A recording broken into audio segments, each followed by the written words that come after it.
titik balik hidup saya itu mah. Titik balik yang benar-benar lagi bahagia itu, saya lagi bahagia banget rumah tangga. Puncaknya saya bahagia. Malah di situ ya. Apalagi mau kelahiran anak keempat ya Teh ya. Awal ambilnya lagi harum-harumnya, rumah tangga lagi enak, ekonomi lagi bagus, anak juga lagi nambah. Pokoknya serba. Beliau mah dibilang lagi meninggal teh kayak daun bunga harum. Saya nangis mampir di masjid. Saya sholat duha, terlalu sepi, mungkin saya nangis teriak-teriak sampai ya Allah saya nggak sanggup gitu. Tapi ya setan mungkin lebih suka mengarahkan saya, mata saya ke sarung sarung di dalam lemari. Katanya ambil gantungin tuh di pintu.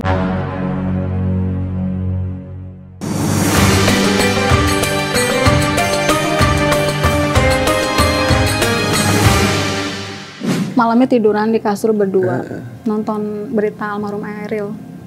Oh, waktu itu pas Eril ya?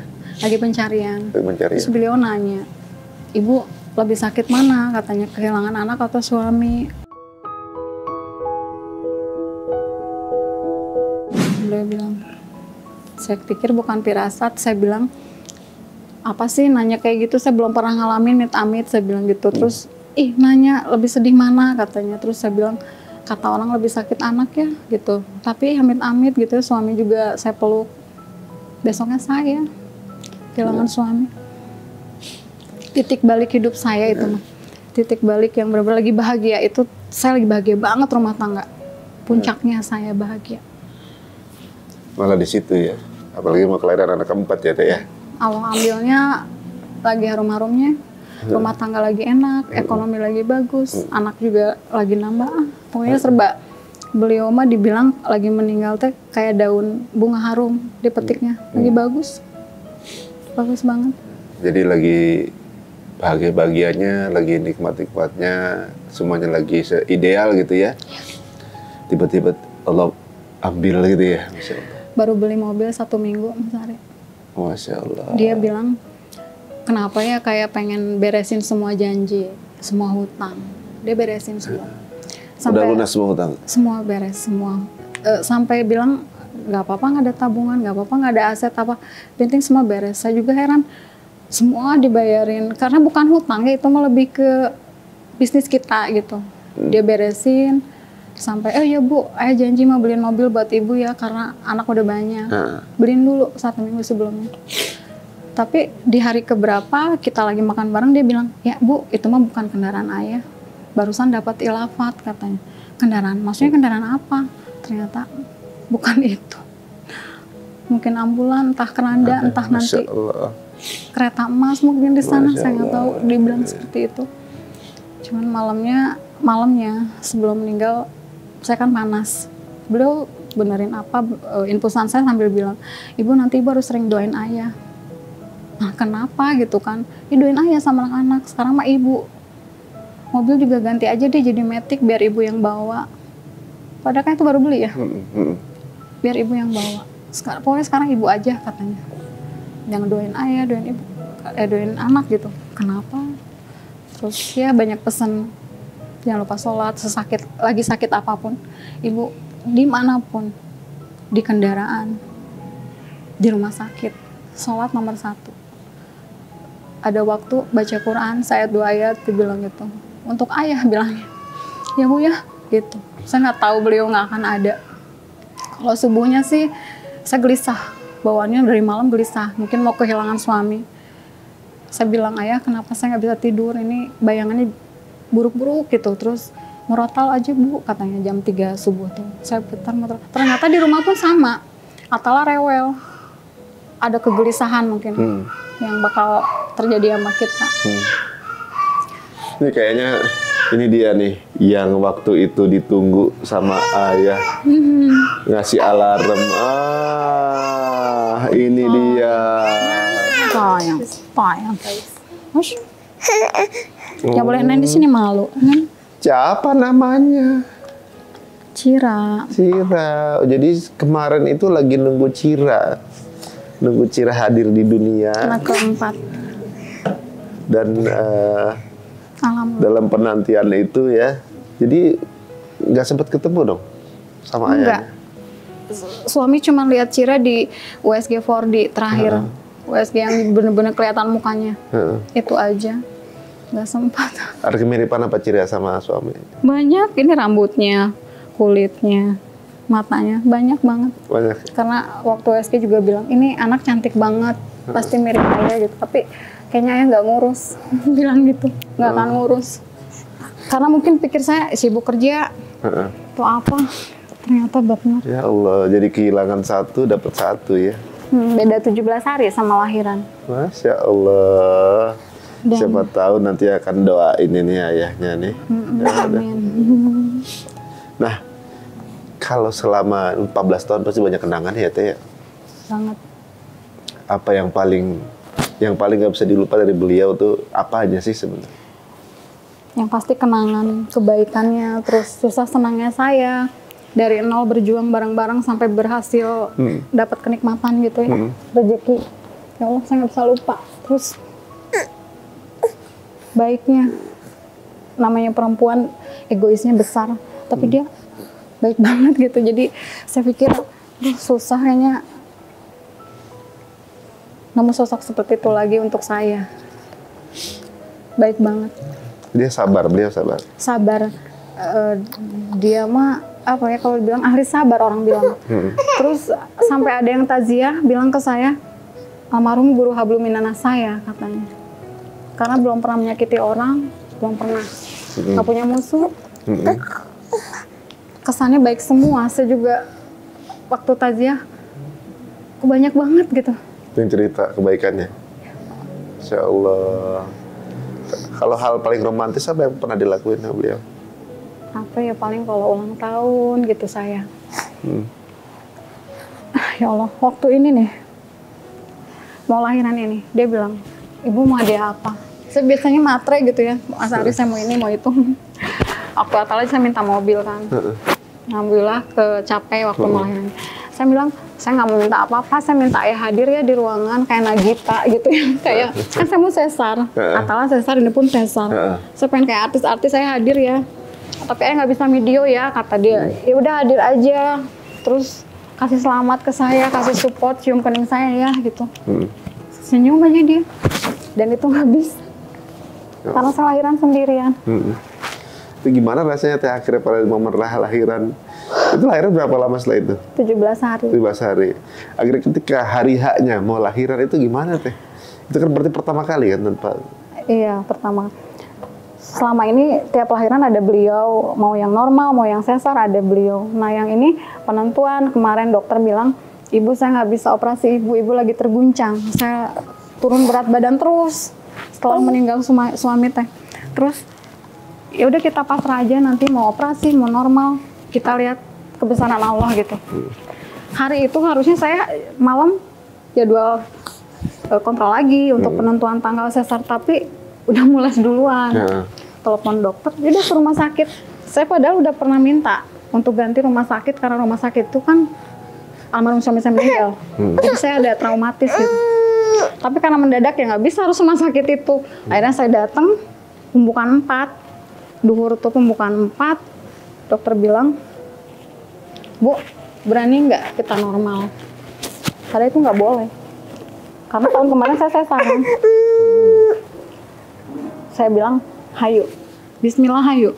Karena ini pengorbanan saya untuk beliau, untuk almarhum. Beliau sampai meninggal ngurus saya, masa saya nggak mau berjuang ngelahirin Cira gitu. Akhirnya kita berjuang ngelahirin normal. Pasca kepergian suami nih Teh, rasanya gimana rumah? Sepi apa enggak? Sepi. Kalau nggak ada yang nemenin, saya histeris banget. Sampai pernah ada rasa putus asa. Saya nggak kuat. Berapa bulan? 4 bulan. Di awal ya? 4 bulan awal, memang betul menurut Al-Quran 4 bulan itu masa idah tuh bener-bener kita karena nggak normal. Saya juga, wah kacau, nangis terus. Malah ada rasa pengen mengakhiri hidup tuh di 4 bulan awal.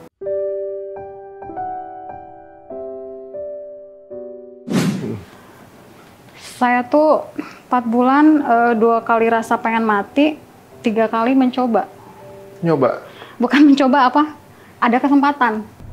Tapi terpikir gitu? Terpikir, tapi istighfar. Yang pertama itu, saya lagi masih nifas, harus antar anak sekolah. Dan di jalan saya lihat semua kenangan di jalan. Wah, nangis luar biasa. Saya antar sekolah. Oh, perjalanan itu pasti banyak. Yaudah saya pindah deh keluar kota. Saya nggak sanggup di sini gitu untuk soalnya awal-awal. banyak kenangan ini. Saya nangis, mampir di masjid. Saya sholat duha, terlalu sepi. Mungkin saya nangis teriak-teriak sampai ya Allah saya nggak sanggup gitu. Tapi ya setan mungkin lebih suka mengarahkan mata saya ke sarung di dalam lemari. Katanya ambil gantungin tuh di pintu gitu kan. Beres semuanya katanya. Wah saya nangis, ya Allah apa ini, istighfar terus. Ya ada nggak ditemenin sama siapa sih lah? Nggak ada, dan memang sepertinya itu nggak boleh karena saya lagi nggak labil. Boleh ya. Itu sih, tapi istighfar saya keluar. Ada bayangan anak-anak nangis, suami juga. Saya nggak boleh keluar lah di situ. Terus ya itu keadaan sepi nggak boleh. Kalau awal-awal ditinggal suami, kayaknya di rumah harus ada temen karena banyak ngelamun. Kan begitu dalam ya, maksudnya kenangan sama beliau nih. Berarti memang banyak yang udah dilewatin bersama. Ketemunya di mana sih teh sama beliau? Apanya? Ketemunya gitu sama beliau. Ketemunya di tempat kerja. Tempat kerja. Beliau di bagian apa, saya di bagian apa gitu. Ketemu. Dia gudang, saya misalnya admin. Ketemu akhirnya menikah. Saya lihat kesolehannya. Beliau ya udah jodohnya mungkin. Alhamdulillah. 14 tahun yang lalu ya? 15 tahun yang lalu berarti ya? 14 tahun. 14 tahun yang lalu. Ada perkembangan apa sejak dari kenal, menikah, sampai kemudian saat terakhir? Apa perkembangan yang terlihat jelas? Dari saya dan semua gitu, pribadi. Dari beliau, misalnya dulunya orangnya gimana, terus pas jadi suami jadi berbeda, atau?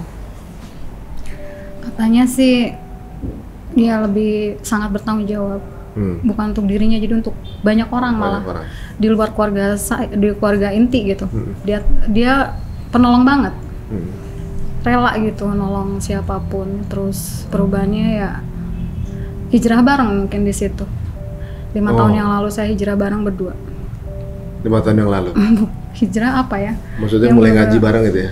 Iya, mulai yuk kita, karena saya pernah sempat cerai.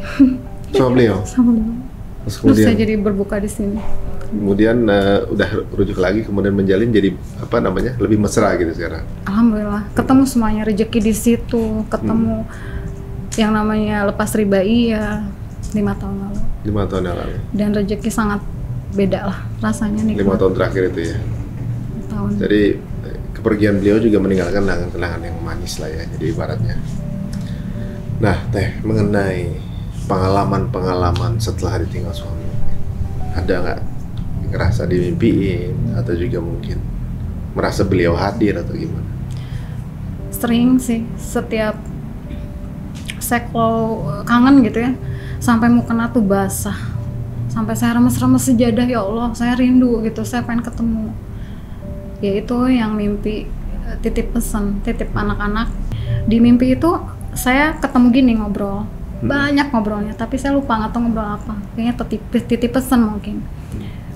Terus beliau pergi, nah saya nyari keluar, ternyata di luar ada mobil yang pintunya terbuka. Saya masuk di pintu samping ya, anak-anak di belakang. Kok saya nggak punya supir gitu? Jadi di mobilnya nggak tahu mobil apa, pokoknya besar, Alphard gitu ya. Anak-anak di belakang. Empat. Saya di ruang depan, di depan. Di depan apa di tengah? Di depan. Di depan. Samping supir.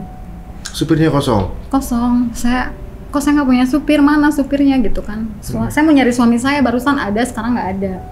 Tiba-tiba ada tangan masuk lewat pintu kanan. Ngambil bata merah yang nahan rem mungkin ya. Diambil, mobilnya maju. Otomatis anak-anak teriak kan, takut, mungkin saya juga otomatis pindah lah. Oh mungkin itu ibaratkan saya jadi kepala rumah tangga. Suruh ambil alih kemudi. Suruh maju gitu. Saya bawa tuh Alphard, nyaman lah anak-anak. Tiba-tiba tengah jalan jadi bis antar pulau yang besar banget, panjang, lebar, tinggi. Dan ya, jalan namanya ngimpi kan random tiba-tiba. Tiba-tiba berubah gitu. Anak-anak nggak ada sih di situ. Cuman pas saya lihat ke belakang, panjangnya, kursinya banyak, tinggi gitu. Tapi jalannya jalan kompleks saya aja bingung gitu. Terus ibu-ibu pada di mimpi itu bilang, Mama Naila hati-hati gitu, Mama Cira hati-hati, kayak nyemangatin gitu. Saya terus bawa itu bis, saya harus selamat sampai akhirnya saya bisa berhenti di suatu mall, ada eskalator, saya berhenti, bengkok sedikit lah si parkirnya. Power steeringnya ringan, cuman beloknya rada susah gitu. Nah, pas saya bangun, ya Allah apa ini gitu? Apakah suami saya menitipkan anak pada saya dan akhirnya saya bisa mungkin gitu? Atau apa ini? Saya masih tanda tanya. Itu mimpi pertama saya yang minta rindu, pengen ketemu. Nah, keseringannya mah waktu nyusuin Cira, lagi nifas, sering baby blues, nangis sendirian di rumah, ngasih ASI Cira, ataupun harus sama saya tidur. Pokoknya ya Allah sedih banget lah ya. Saya nangis. Beliau sering datang, tapi setengah mimpi setengah sadar itu. Kayak megang tangan saya, megang pundak saya, ngelus ini, meluk dari belakang, tidur. Sering banget sampai beres nifas tuh. Kayak masih ada di sekitar gitu. Iya, kata saudaranya pernah ada yang nginep, katanya saya tidur juga ngomong gitu, ayah gitu apa. Ini keyakinan saya sendiri, sepertinya beliau ada. Terus pada saat saya setiap gelisah, saya sering belajar tentang kematian ya setelah suami saya meninggal. Adalah yang nelfon atau ke rumah, saya mimpi almarhum katanya gitu. Yang pertama sahabatnya mimpi, katanya diajak sama almarhum ke suatu tebing yang indah, ada danau biru mengalir 2. Terus si sahabatnya nanya, sekarang di sini Pak gitu kan? Oh iya Pak, sekarang tempat tinggal saya di sini katanya. Danau biru itu indah, sangat indah katanya. Terus sahabat saya ke rumah juga, saya mimpi katanya tadi malam almarhum lagi bangun rumah di taman bunga katanya, begitu. Insyaallah semuanya ngasih firasatnya yang baik-baik ya. Alhamdulillah. Insyaallah. Terus waktu tahlil keempat, anak saya yang kedua mimpi suami saya nikah sama bidadari. Masya Allah. Jadi saya semakin, ya Allah, kalau suami saya baik-baik saja, insya Allah saya di sini juga baik-baik saja.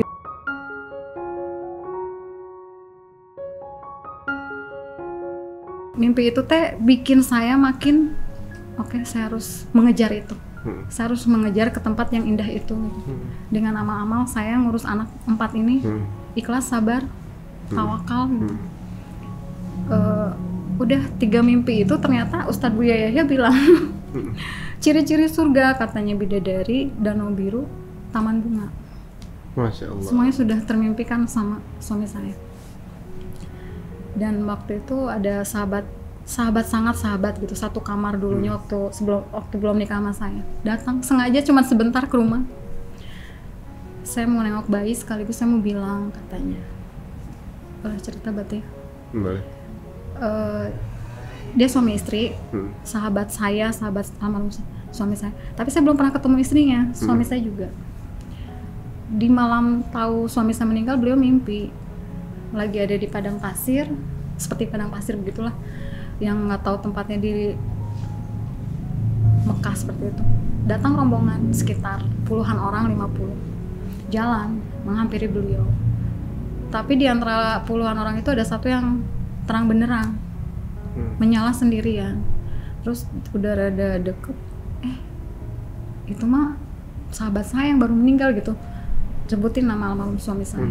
Itu mah Pas Oli gitu ya. Itu mah Oli cina, kenapa sendirian terang katanya gitu, sampai dipanggil-panggil pelukan. Terus sahabatnya bilang, maafkan saya selama di dunia. Berarti itu bukan di dunia ya kalau bilang gitu, berarti ada di mana gitu. Sampai wah ya Allah, mimpinya bagus. Jarak berapa lama istrinya operasi sesar, WA ke saya minta doa, suami saya mau istri saya mau sesar. Oke. Dan jaraknya deket sama Cira, saya udah lahiran. Tiba-tiba bukan malpraktek ya, koma aja istrinya, koma, nggak bangun gitu setelah melahirkan. Besoknya bangun, nangis teriak meluk suaminya. Terus bilang, ayah, dari kemarin aku ditemenin sahabat ayah, katanya. Siapa? Kan kaget. Kata suaminya, kamu dari kemarin di sini, operasi sesar tuh bayinya udah ada. Enggak, katanya. Aku kemarin di tempat yang bagus, yang indah. Hampir nggak balik lagi gitu. Gimana gitu kan cerita akhirnya. Jadi pada saat operasi dipotong perutnya, ternyata obat biusnya belum jalan. Allahu Akbar. Jadi masih kerasa trauma, atau teriak atau apa, suntik bius, Pingsan. udah aja pingsan. Bayinya keluar, dianya nggak bangun-bangun karena dianya ngerasa loncat ke atas. Dia ada di atas, terus tempatnya katanya kayak terang benderang tapi nggak silau, lembut, indah gitu. Dia di atas bisa lihat ke bawah, pokoknya merinding. Katanya bisa lihat ke bawah, lihat suaminya nangis atau apa. Dia panggil tapi nggak nyaut. Semua nggak nyaut, dia ya udahlah, mungkin nggak mau turun lagi atau apa. Tiba-tiba yang nyapa. Berkadang mereka belum kenal ya, suami saya dan istrinya belum ketemu gitu. Tiba-tiba nyapa, Assalamualaikum mungkin gitu. Kamu siapa? Kenapa bisa nyapa saya? Kata istrinya. Perkenalkan, katanya, nama saya Oli, katanya gitu. Sahabat suami Teteh gitu, yang ada di dunia bersama anak-anak Mbak gitu. Akhirnya turun ke bawah, pulang sampai sadar lagi gitu. Setiap saya tanya, coba tanya ke istri kamu apakah itu mimpi, saya tanya gitu. Marah katanya kalau dibilang mimpi. Bukan mimpi, katanya bener. Makanya saya sampai sekarang, ya Allah yakin gitu suami saya ada di sana, di tempat yang indah, ya Allah gitu. Semoga. Insya Allah. Karena terlalu banyak lah cerita kebaikan tentang beliau. Masa-masa perjuangan bareng beliau.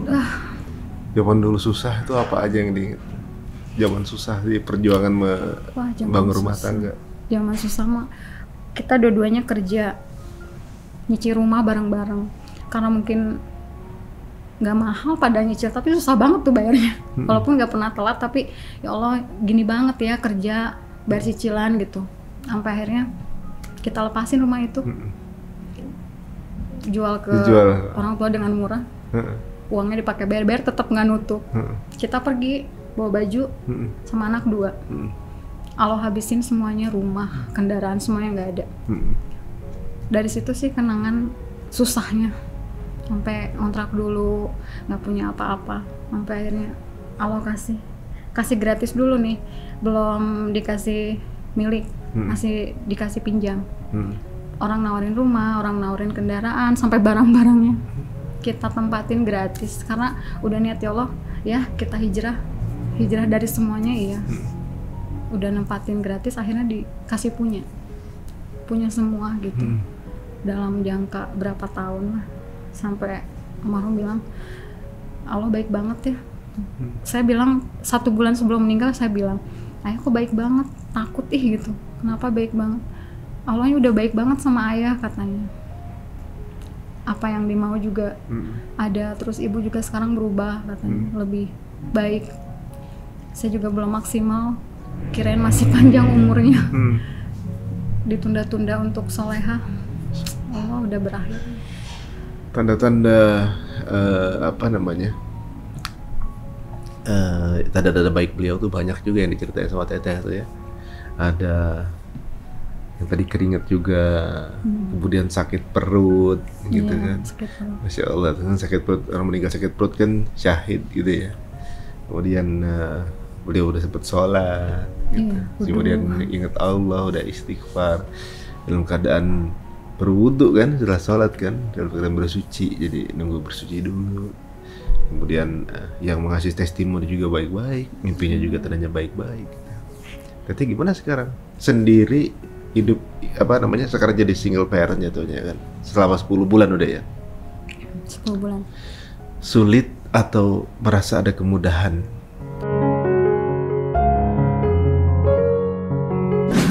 Saya pesan batu nisan Mas Ari. Tiba-tiba kenapa pengen via online saya pesannya, padahal banyak di kapan nyampenya lama terserah lah, yang penting saya pesan. datang mau taraweh. Besoknya mau puasa datang, apaan ini? Ya Allah, Batu Nisan, kenapa datangnya sekarang gitu kan? Besok mau puasa, oh mungkin nemenin saya. Taruh di bawah TV, kita sahur. Anak saya celetuk bilang, Bu, ada ayah katanya. Mana gitu? Tuh katanya. Batu Nisannya nemenin kita. Masya Allah. Sampai orang lain kok sahur sama suaminya. Saya kok kita sampai melukin itu Batu Nisan.